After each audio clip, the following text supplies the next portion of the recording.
Buenas tardes, profesor. Buenas tardes, compañeros. El día de hoy en este video les voy a explicar los ejercicios de programación en MATLAB. Mi nombre es Isaac Cordero y yo les voy a explicar el ejercicio número 1 y el número 2. Ok, entonces, básicamente el ejercicio número 1 trataba de hacer poder graficar varias funciones en una misma ventana y poder graficar varias funciones en una matriz de subplots. Entonces, este sería nuestro script que creamos. Primero lo que hacemos nosotros en este caso es mostrar un menú en pantalla usando disp, donde el usuario puede elegir si desea graficar varias funciones en una misma ventana o si prefiere la otra opción, que sería organizar las gráficas en una matriz de subventanas. Entonces aquí usamos la función input para capturar la opción del usuario y un switch para controlar el flujo del programa. En la opción número 1 que tenemos justo aquí, el programa le solicita al usuario cuántas funciones desea graficar y luego, mediante un ciclo for, solicita cada función en formato de texto. Después usamos eval, justo aquí, para convertir ese texto en una expresión matemática que pueda ser evaluable.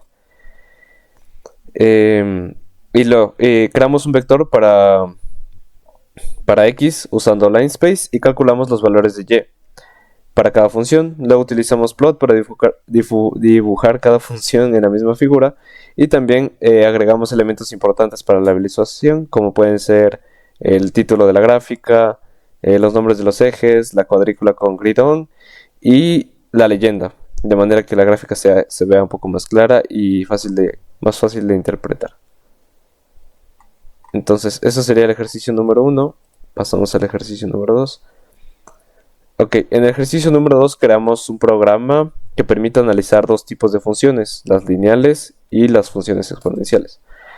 Entonces lo que primero hacemos es mostrar un menú donde el usuario elige qué tipo de función desea analizar. Según la opción, el programa llama a una función diferente. Esto nos permitió organizar mejor el código y aplicar la programación modular. Y para el caso de la función lineal, que está justo aquí, como estamos llamando a funciones, esto sería en otro archivo, entonces, que sería este de aquí. Entonces, en este caso, el usuario ingresa dos puntos, el punto 1 que sería x1 y y1 y el punto 2 que sería x2 y y2.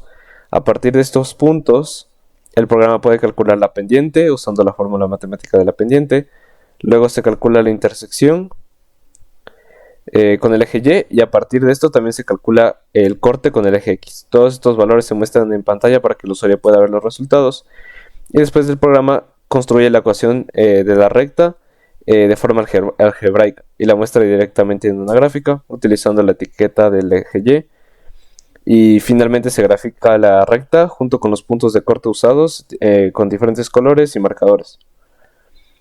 Entonces eso sería la función lineal.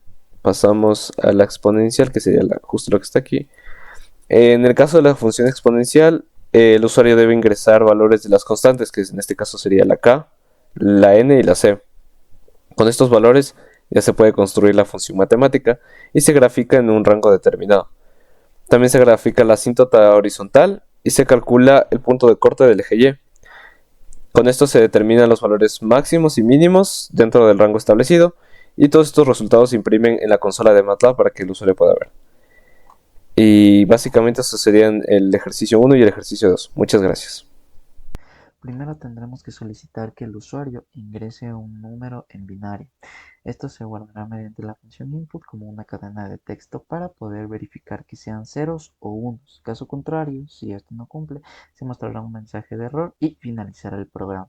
Mostraremos el número ingresado y luego de ello eliminaremos los ceros que se encuentren a la izquierda que no sean necesarios, ya que esto nos evita que las conversiones que tengamos tengan grupos vacíos o ceros innecesarios. De ahí tendremos la conversión octal. Para convertir a octal lo que utilizaremos es que rellenar con ceros a la izquierda hasta que la longitud de este sea múltiplos de 3 para dividir el número en grupos de 3 bits. Dividiremos esto mediante un arreglo que sea de tipo celda. Ahí los guardaremos. Después de esto mostraremos las divisiones octales y cada grupo de 3 bits se convierte en a decimal mediante un bin2tech, lo que generará que cada dígito sea de texto. Y por último tendremos que eliminar los ceros que se encuentren iniciales, los ceros iniciales en el resultado octal, para no mostrar los ceros sobrantes. Y por último mostraremos el número octal. Para la conversión hexadecimal, lo que haremos es rellenar nuevamente al número con ceros a la izquierda hasta que la longitud sea de múltiplo de 4, lo cual nos permitirá dividir en 4 bits. Se divide el grupo de 4 bits igual que como lo hicimos en octal. Mostraremos las divisiones hexadecimales que se tenga y también cada grupo de hexadecimal será convertido o se transformará en valores de 0 o 9.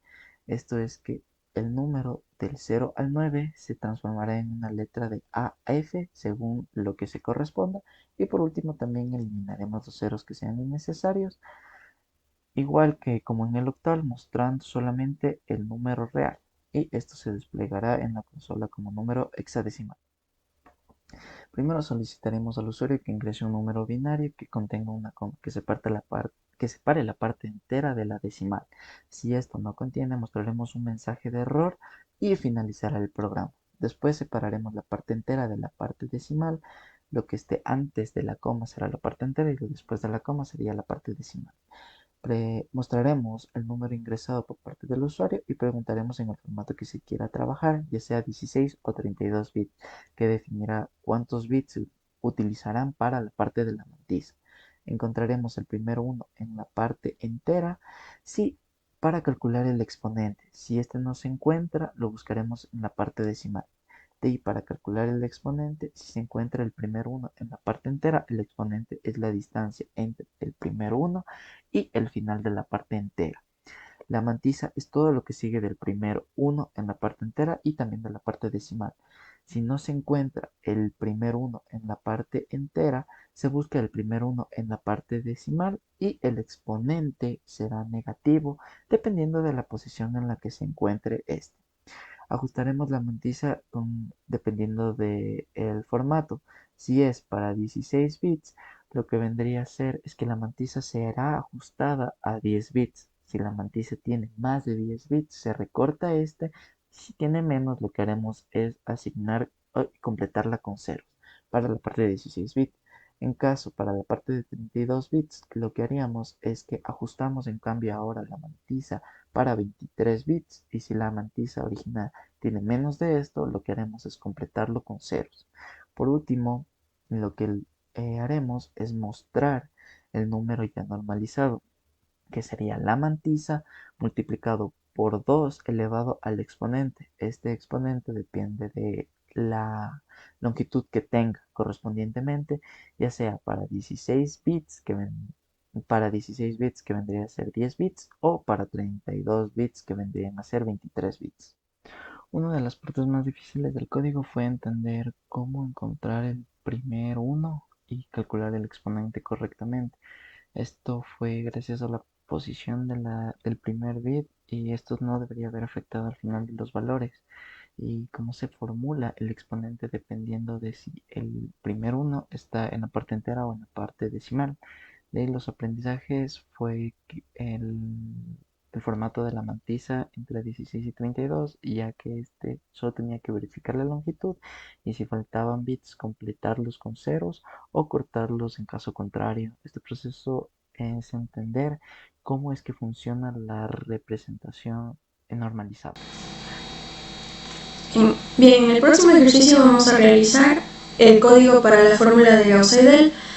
Nos pide primero el ingreso de una matriz cuadrada A y también el ingreso del vector de términos independientes B con la fórmula AX igual a B, adicional también el error que desea el usuario considerando todas las validaciones necesarias para que funcione el método de Gauss-Seidel para la fórmula que podemos observar aquí. Pues el objetivo fue basarse en el código ya realizado en clase con la fórmula de Jacobi, como podemos observar. Entonces, bueno, vamos a ver. El método de Gauss-Seidel, pues hemos inicializado primero nuestra matriz cuadrada y también el vector de términos independientes. Podemos observar que tenemos a nuestra X, que va a ser en este caso el vector de aproximación. Tenemos acá también que va a ser aquel que controla todas las iteraciones. Iniciamos en 2 porque así lo dice la fórmula para Gauss-Seidel. Vemos que nuestro error va a ser igual a 100 y que el error deseado por el usuario también lo hemos inicializado aquí. Entonces, ahora sí, para iniciar con estas iteraciones vemos que mientras el error sea mayor o igual a este error deseado por el usuario, se puede continuar con el código. Y iniciamos aquí con los valores anteriores, es decir, como podemos observar, lo que queremos es que del último vector se pase al anterior, como por ejemplo podremos ver que sería que está retrocediendo en 1, entonces lo que va a hacer aquí al principio es iniciar con nuestro vector de aproximación. Entonces, bueno, para iniciar ya en la matriz, vamos a recorrer primero las filas de la matriz A con este for. Y para iniciar con la iteración de cada una de las columnas, inicializamos estos fors. El primero, como podemos verlo aquí, va a recorrer todas las columnas anteriores a la diagonal y este va a usar los valores nuevos de K. Y pues aquí se va a iniciar la suma de este. Y pues para nuestro otro for podemos ver que este en cambio va a recorrer todas las columnas después de la diagonal. Entonces, aquí este de aquí es el que va a usar los valores anteriores, es decir, los valores viejos, que sería K-1. Y aquí igual tenemos la suma para cada uno. Después simplemente ponemos nuestra fórmula ya para Gauss-Seidel, como podemos observarlo en esta fórmula, en esta línea de código. Y por último, en esta fase sería calcular el error relativo, donde podemos observar que necesitamos tanto el numerador como el denominador y cada uno va a calcular el máximo y el absoluto, con la diferencia de que en el numerador vamos a usar nuestro último vector y también lo vamos a restar con el vector anterior. Estos dos puntos de aquí son aquellos que se usan para poder iterar dentro de la columna de la fila K. Entonces, bueno. Y aquí en el absoluto también en el absoluto del denominador vamos a encontrar simplemente ya de nuestro último vector. Y después de esto vamos a seguir iterando con nuestra K, que va a subir en 1. Y después de finalizar todo esto, si hemos puesto simplemente el format long, que es aquel que nos va a ayudar a ver nuestra respuesta en decimales, y simplemente lo mandamos a imprimir al error. Y podemos observar aquí también el funcionamiento del código de Gauss-Seidel y hemos encontrado nuestro error. Y eso sería todo. Muchas gracias.